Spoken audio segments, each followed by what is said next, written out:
Hey everybody, Todd Vandermeid back for another edition of Freedom Steel. We're getting a lot in today. So a little while ago, the hearing for our motion for a preliminary injunction against the registration scheme concluded in the Southern District with Judge McGlynn.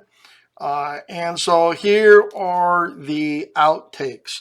He said he was likely to not grant an injunction at this point in the proceedings.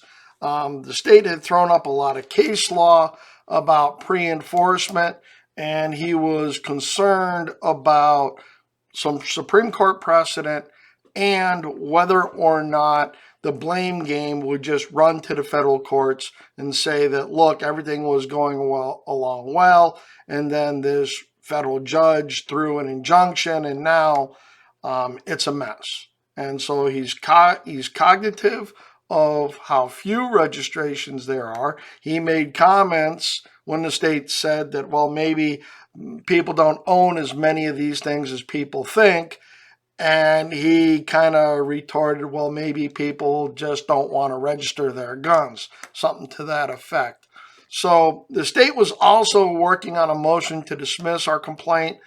I don't think he's going to grant that either. There were some notable takeaways from the hearing today.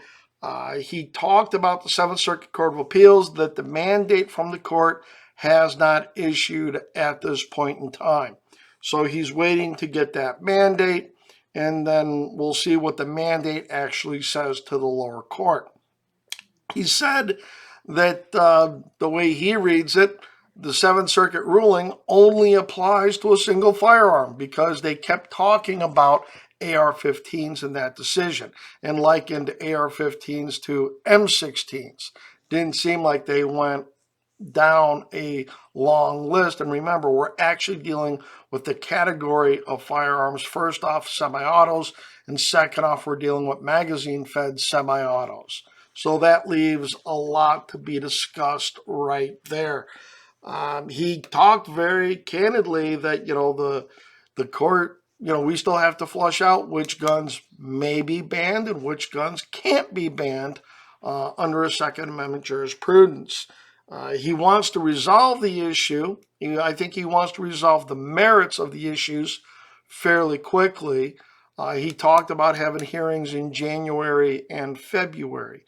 So I think he is understanding of the problems because he alluded to the issues that there would be some uncertainty, that there would be issues with law enforcement, there would be issues with prosecutors, there would be issues with individuals not understanding or maybe not having notice.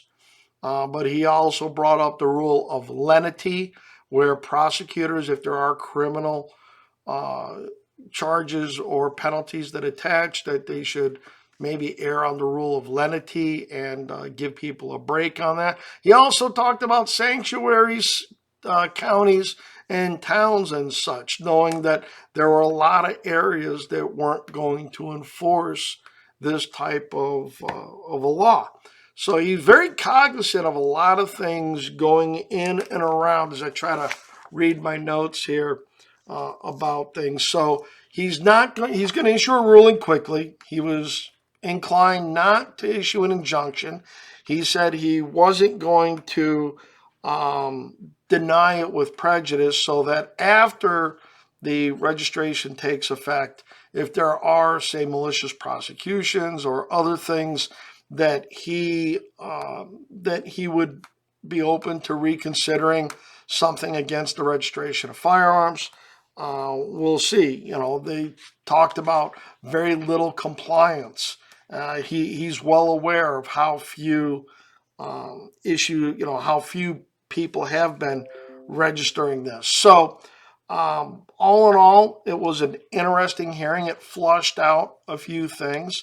I think it has given our side a fair notice of what issues they can bring up and how we are developing a plan to argue parts of these cases. It's unclear whether all four cases are going to be brought back in to argue on the merits of the Second Amendment cases and points of order. or if we're going to do these one by one. I think he's going to bring the four parties together and have just a go around like he did at the initial preliminary injunction hearing, although he is waiting to see the mandate from the Seventh Circuit. With that, I think we learned a lot today. It definitely gave me some ideas about things. And a question was asked about what if the Supreme Court intervenes? And he said he's not making any judgments, but you could almost hear that he would welcome Supreme Court intervention on this to get some more clarity on the fact and to do something that would kind of shine a light on this. So, uh, not the best thing, but it wasn't a complete washout. I think the state is going to be hard pressed to get these cases dismissed. And I even think the state is going to be hard pressed to win a majority of this on the merits. Our lawyers brought up the issue of parts and repairs and things, and I think he is very, very cognizant of that. The judge talked about assault weapons being an inaccurate term, that some people don't even use that term. So I think there is a lot in play here. And while the Court of Appeals may have taken a ruling against us, I think that this judge views what the Court of Appeals said in a very narrow way, and that we will be back in front of him sometime after the first of the year, and we'll have a whole new set of arguments to make, and then we'll see what JCAR does or the state police do in the way they define their rules and such. So I think we're going to get into a lot of briefings after the first of the year.